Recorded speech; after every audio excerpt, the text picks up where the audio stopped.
Nagyon nagy szeretettel köszöntök mindenkit, az én nevem Tamás Zsolt. A modern autózás, valamint a hivatásos személyszállítás világában a biztonság már nem csak egy opció, hanem alapkövetelmény. Éppen ezért egy különleges menetrögzítő kamerát mutatok be ebben a videóban, ami nem más, mint a 70 Dashcam T400. Ez egy prémium kategóriás, 3 csatornás menetrögzítő, amelyet úgy terveztek, hogy egyetlen holdfoltot se hagyjon az autó körül és azon belül sem. Legyen szó családi utazásról, mindennapi ingázásról vagy professzionális utasszállításról. Ez a kis kompakt eszköz egy időben figyelj az utat, az utasteret és a jármű mögötti területet is. Lássuk tehát, hogy mit kell tudni a 70 Dashcam T400-ról, kinek érdemes és kinek kell megvásárolnia.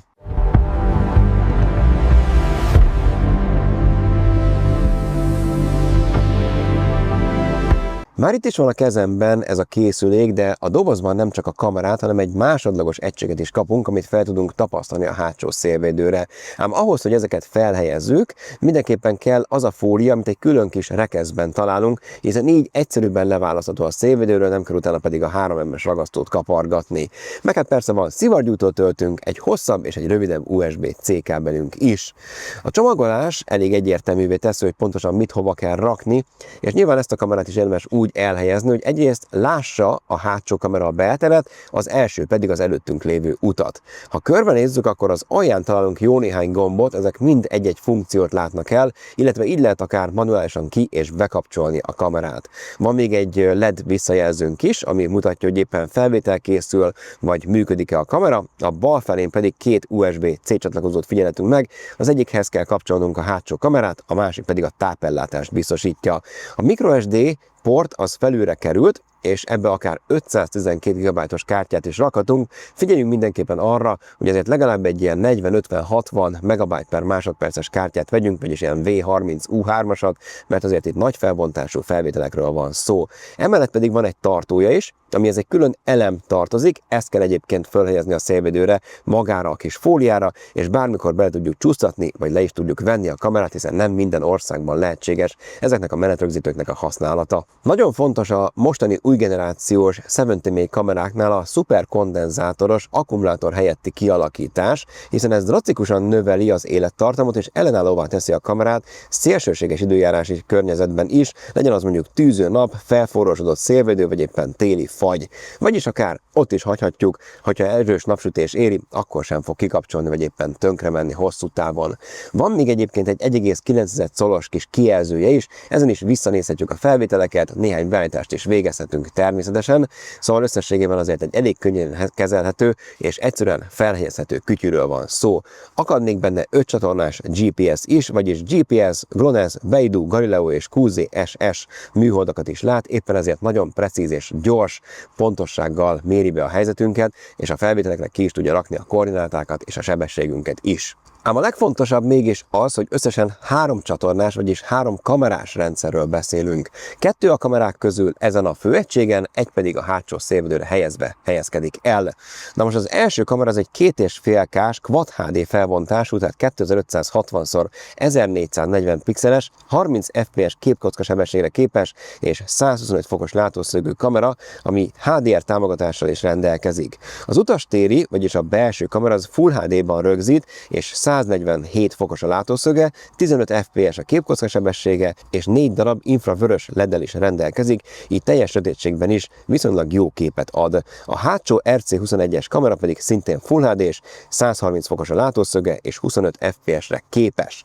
Ezekből áll össze tehát a kép, de mindegyiket külön mappában tárolja egyébként a rendszer, éppen ezért érdemes azért minimum 64, de akár 128, 256, vagy ahogy említettem, 512 GB-os kártyát használni. Külön képessége még ennek, hogyha hardwire kitet is veszünk hozzá, amit be kell kötni, tehát ez egy ilyen hardveres megoldás, hogy akár még a parkoló üzemmódban is tudja figyelni, hogy mi történik az autó körül. Timelapse felvételekre is képes, a G-szenzornak köszönhetően pedig az ütközés érzékelésnél, ha valami csattanás van, vagy hirtelen megállás, akkor külön mappába véglegesen eltárolja azt az adott vészhelyzeti felvételt, mert egyébként bizony fölírja ezeket a különböző videókat, vagyis loopolja. A hangvezérléssel is tudjuk irányítani, persze csak angolul vagy a főnyelveken, és Wi-Fi-n keresztül alkalmazással is hozzáférhetünk, a 70 applikációt kell letöltenünk, vagy iOS-re, vagy éppen Androidra. Amikor először bekapcsoljuk a kamerát, akkor egyrésztről kéri az SD kártyát, utána pedig be kell állítani a dátumot, illetve az időt. GPS alapján is meg tudná ezt tenni, de azért inkább a manuálisban hiszek, és érdemes egyesével bepötyögni az alsó gomboknak a segítségével. Utána már is láthatjuk a kamerának a képét, sőt a bal oldali gombbal bármikor válthatunk az első, a hátsó, vagy éppen a beltéri kamera között. Van még egy gomb, ami a kabin kamerát kapcsolja ki vagy be, ugyanígy a hangot is deaktiválhatjuk. A 3 vonalhoz tartozó gombbal pedig a szükséges beállításokat érjük el. Vannak a videóbeállítások, így a videó kódolási formátum, ezen kívül a videó felbontása is, akár 1440p-re is állítható, nyilván a beltérinél 1080p a maximum. Ha visszalépünk, akkor pedig a felvétel hosszát is megadhatjuk, hogy 1-2-3 perc legyen pontosan. Kijelezhetjük a 70mm logót, a sebességet, valamint a koordinátákat is vízjel formájában. A villódzás gátlásnál pedig nyilván megadhatjuk, hogy hány hertz legyen, ez az európai vagy éppen az amerikai normák miatt kellett így.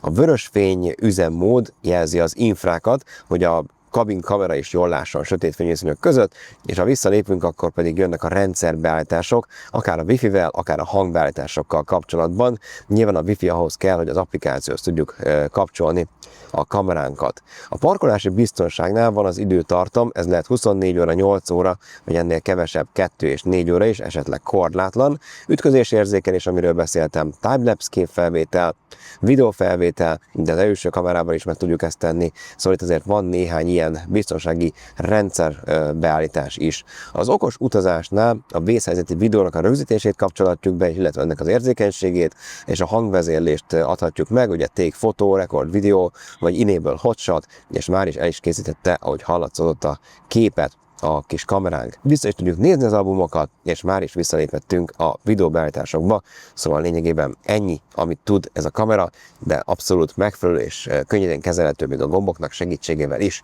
Ellenben, hogyha erre nincsen szükség, vagy valaki nem így szeretne pötyögni, akkor le tudja tölteni a 70 alkalmazást Androidra, valamint iOS-re, létre kell hoznia egy fiókot, vagy be kell jelentkeznie, majd a párosítást Wi-Fi-n keresztül kell végrehajtania. Ehhez viszont itt a beállításokon belül a kameránál mindenképpen engedélyezni kell a Wi-Fi csatlakozási pontot, éppen ezért, hogy hozzá tudjunk kapcsolódni telefonon keresztül, ezt egy hangjelzéssel tudtunkra is adja a kamera, majd megadja, hogy mi a hálózat és mi az alapjelszó, 1, 2, 3, 4, 5, 6, 7, 8, majd már is láthatjuk a menüben a párosított eszközök között a T400-at.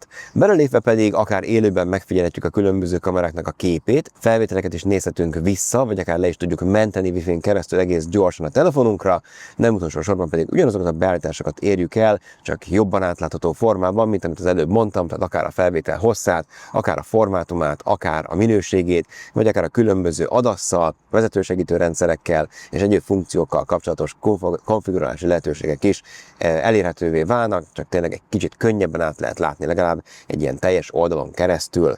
De nézzük meg inkább, ami sokkal fontosabb, hogy milyen képminőségre képes a 70mm Dashcam T400. A nappali felvételeknél egyértelmű, hogy a főkamera emelkedik ki, hiszen mind felbontásban, mind HDR támogatásban, mind pedig rekeszértékben ez a legjobb mindegyik közül, és nagyon jól látszanak a különböző rendszámok, az utcatáblák, vagy éppen a feliratok, tehát bármikor bármi történik, ez a kamera mindent rögzít, és minden a helyén van, tehát tényleg látszik, hogy a 70mm ilyen téren is azért abszolút a felső szegmest képviseli, és igazság szerint ez egy nagyon jó minőségű kamera. Mentem azért ellenfényben is, mert múltkor ezt kértétek, amikor szembesült a nap, akkor nyilván azért a szélvédő tisztaságától is függ az, hogy milyen minőségűek lesznek a felvételek, de ezzel is megbirkózott, sokat segített ebben ez a High Dynamic Range támogatás.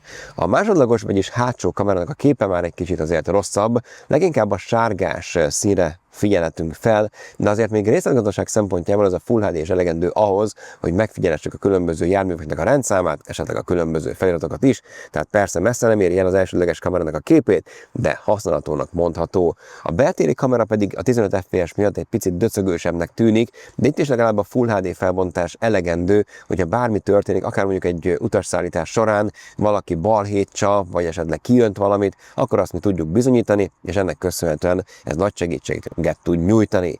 Ha már beköszönt az éjszaka, akkor megint az a helyzet, hogy egyrészt érdemes tisztítani a szélvédőt, másrészt pedig a főkamera lesz a legjobb minőséget képviselő a három közül.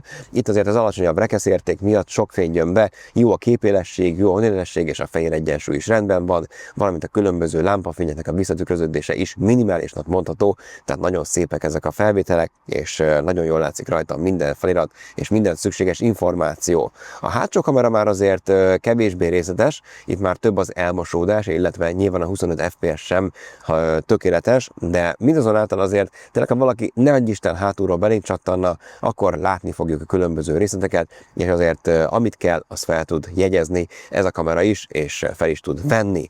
A beltéri kameránál már nyilván az infrák segítenek abban, hogy jól látszódjon mindenki, hiszen azért mégiscsak az utastér az egy sötét terület, de az infráknak köszönhetően ez a kamera még a hátul ülőknek az arcát is látja, és pont ezért megint csak jó szolgáltatót tehet akkor, ha utasszállítás során valakit inkább sötétben éjszaka fogunk vinni A-ból B pontba.